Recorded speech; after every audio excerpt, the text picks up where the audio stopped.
Hey everyone, we got some great news today for Ford stock investors as the company reported growing sales in the first quarter despite the fact that other automakers reported declining or flat sales. So in this video, I'll go over what those latest quarterly numbers were and what could this mean for Ford stock investors and the broader car industry overall. So without further ado, let's jump right into it. I want to thank the Motley Fool for sponsoring this video. Visit fool.com/Parkev for the 10 best stocks to buy now. All right, so Ford hybrids, EVs, transit set records in the first quarter, increasing growth despite the industry, which was up 7% for Ford.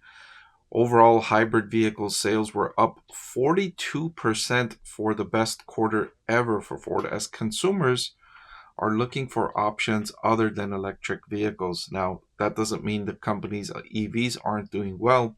Ford is now America's #2 electric vehicle brand with strong EV sales that were up 86% in the quarter, 86% growth in its EV segment, when a company like Tesla just reported on Tuesday that decline in quarterly deliveries for the first time.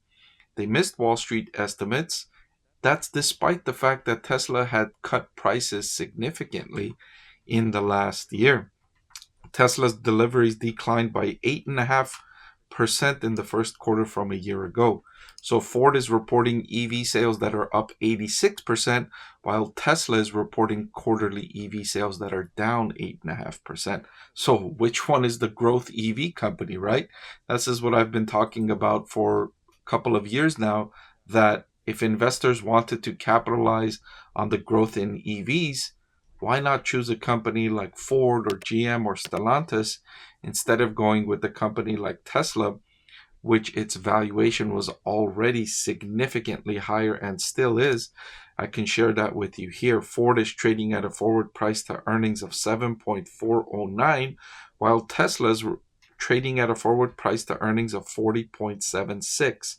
So Tesla is nearly 6 times as expensive as Ford, and Tesla's EV sales are declining while Ford's EV sales are nearly doubling. So why go with Tesla here? And this is the argument I've been making for several years now, and you can see that the price performance reflects this reality. In the last 3 years, Tesla stock price is down 23.71%, while Ford's stock price is up 11.46%. Now, before you get the wrong idea, let me highlight that I'm not a fan of car companies at all. Neither Ford nor Tesla would earn a spot in my portfolio. But if I was someone that was interested in car companies and I did want to capitalize on the growth of EVs, I wouldn't choose Tesla. I would rather go with something like Ford, which is trading at a much cheaper valuation and has those similar benefits from the growth in EVs. Ford is going to benefit from that tailwind, arguably, I will say, more so than Tesla, at least in the near term, because Ford's got more room to grow while Tesla is experiencing decreases, and it arguably has experienced the best part of its business earlier on when competition was almost non-existent, right? Companies like Ford and GM, Stellantis, and others have been slow to come into the EV space because the other parts of their business are so profitable, and I'll share that with you. The other segments, the legacy internal combustion engine business, is so profitable for Ford and GM and others that they're slow to move to EVs because this segment is not yet profitable. Customers are still choosing internal combustion engine vehicles at a stronger rate than EVs, even though EVs are growing for Ford. Let me share with you the rest of this data. So across Ford electric vehicles, sales started the year strong, up 86%. Ford sold 20,223 EVs in Q1, still significantly behind Tesla, but second place and growing much faster, as the Mustang Mach-E posted strong Q1 sales of 9,589 SUVs. That's up 77% from a year ago. And the best-selling electric truck, the F-150 Lightning, had sales of 7,743 trucks, which was up 80%. the Ford E-Transit, which is a vehicle, an electric van that rivals that of, let's say, Rivian's electric van, had sales of 2,891. That was up 148% over Q1 last year. It was the best ever sales quarter for the E-Transit since it went on sale in 2022.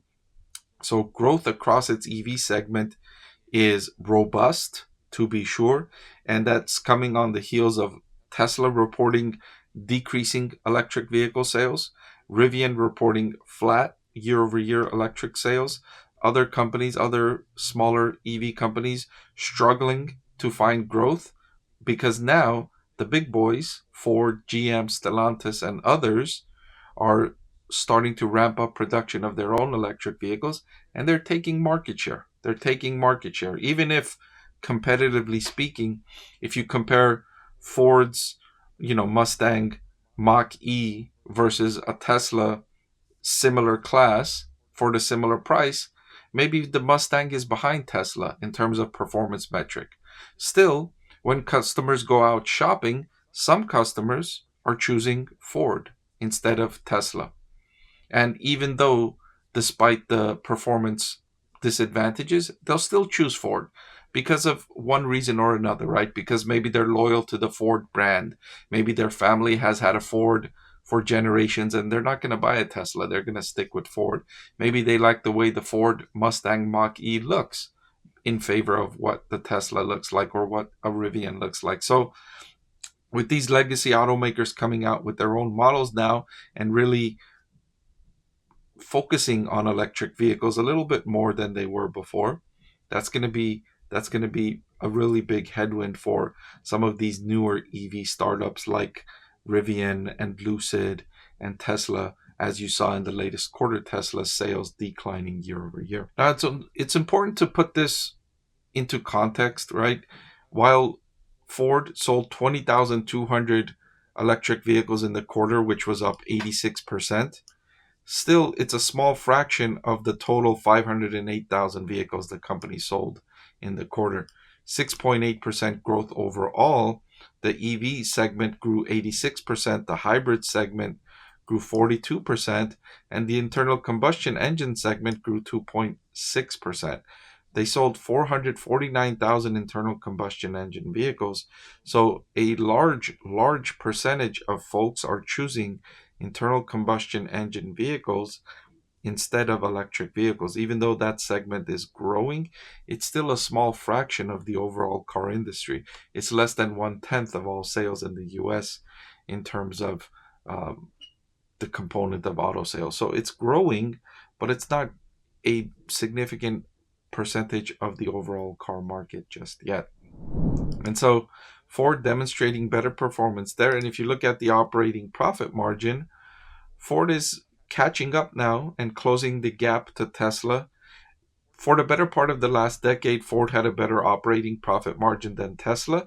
And then, of course, because of the pandemic and the supply chain shortages to legacy automakers like Ford, it helped out companies like Tesla and Rivian and Lucid and all of these EV startups, because now customers were looking for cars to buy and they couldn't find cars from Ford and GM and others. There weren't as many available, so they chose electric vehicles just because they needed a car, and that's what was available.